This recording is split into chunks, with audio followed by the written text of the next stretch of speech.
নমস্কার সবাইকে, তিথিস কিচেনে সবাইকে স্বাগতম। তোমরা সবাই কেমন আছো? আশা করি ভালো আছো। বলো তো আমি এটা কি বানাচ্ছি? মশলা পরোটা বানাচ্ছি। আমি একটা পুর বানিয়ে রেখেছিলাম, সেটা দিয়েই বানাবো আজকে।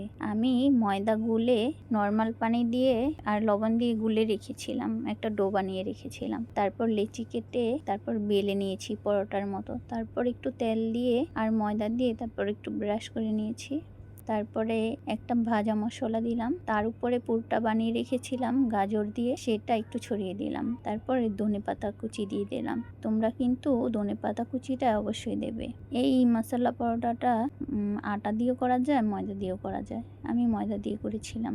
দেখো, তারপরে রোলের মতো করে পেঁচিয়ে নেব। বানাতে কিন্তু খুবই সহজ, তোমরা বানালে বুঝতে পারবে কতটা সহজ। পুরটা আগে বানিয়ে রাখলে তারপরে খুবই তাড়াতাড়ি বানিয়ে নিতে পারবে। দেখো, আমি রোলটা করে তারপরে একটু চেপে তারপরে ছুরি দিয়ে একটু কেটে নিয়েছি, যাতে পরোটার রোলটা করব সেটা বানানো যায়। দেখো, ছুরি দিয়ে কেটে নিয়েছি বরাবরই করে। দেখো, পুরটা বানানো কিন্তু সহজ। গাজরটা কুড়িয়ে নিয়ে তারপরে পেঁয়াজ বাটা, রসুন বাটা দিয়ে একটু ভাজা মশলা দেবে, একটু ম্যাজিক মশলা দিয়ে তারপরে নেড়ে চেড়ে কষিয়ে স্বাদ মতো লবণ দিয়ে তারপরে নামিয়ে ফেলবে। একটু ব্রেড কাম দেবে, আমি ব্রেড কাম দিয়েছিলাম। একটু ব্রেড কাম না থাকলে বিস্কুট গুঁড়ো করেও দিতে পারো। দেখো, কথা বলতে বলতে কিন্তু রোলটা বানানো হয়ে গেছে। দেখো কতটা সুন্দর লাগছে দেখতে। দেখতে যেমন সুন্দর, খেতেও কিন্তু দারুণ হয়েছিল। এটা তোমরা নিরামিষ দিনেও বানাতে পারো, তাহলে পেঁয়াজ রসুন বাটাটা দেবে না, তাহলেই হবে। একটু আদা বাটা দিয়ে তারপরে ভাজা মশলা এগুলি দিয়ে করে নেবে। দেখো, দেখতে কত লোভনীয় হয়েছে, খেতেও কিন্তু দারুণ হয়েছিল। আমি একইভাবে সবগুলো বানিয়ে নিয়েছিলাম। এখন বেজে দেখাবো তোমাদের। দেখো, একটু উল্টো পিঠে কিন্তু বেলতে হবে, যাতে কোনো হাতে বেশি চাপ না লাগে। হালকাভাবে বেলে নিতে হবে। দেখেই বুঝতে পারছো আমি কিভাবে বেলে নিচ্ছি। দেখো, তাওয়াটা গরম হলে উল্টো পিঠটা কিন্তু আগে দেব আমি।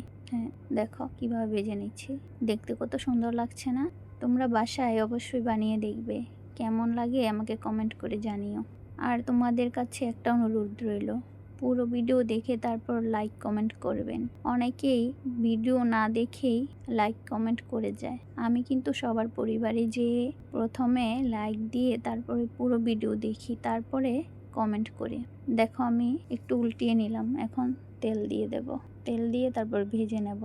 একটু অল্প আছে ভাজতে হবে, যাতে পুড়ে না যায়, সুন্দরভাবে ভাজাটা হয়। দেখো, এখন উল্টিয়ে দিচ্ছি। আমার একইভাবে সবগুলো ভেজে নেব। এটা কিন্তু চিকেন চাপের সাথেও খাওয়া যায়, খেতে দারুণ লাগে।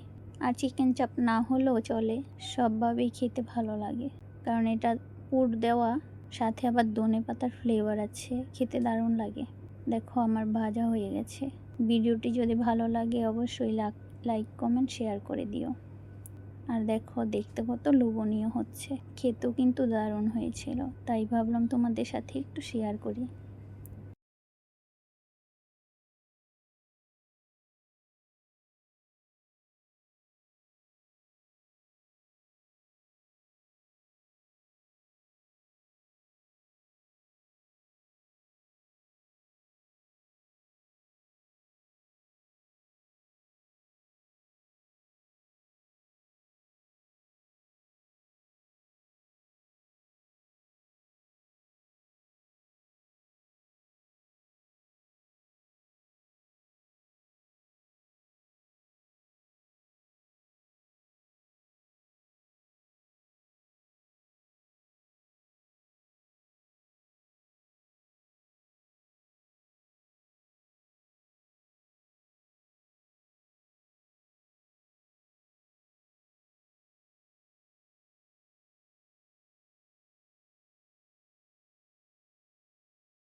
তোমাদের একটা লাইক আমাকে ভিডিও বানানোর উৎসাহ বাড়িয়ে তোলে।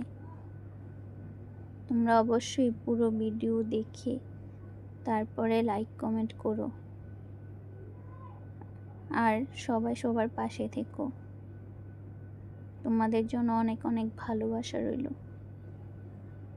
আর অনেক অনেক ধন্যবাদ সবাই আমার পাশে থাকার জন্য।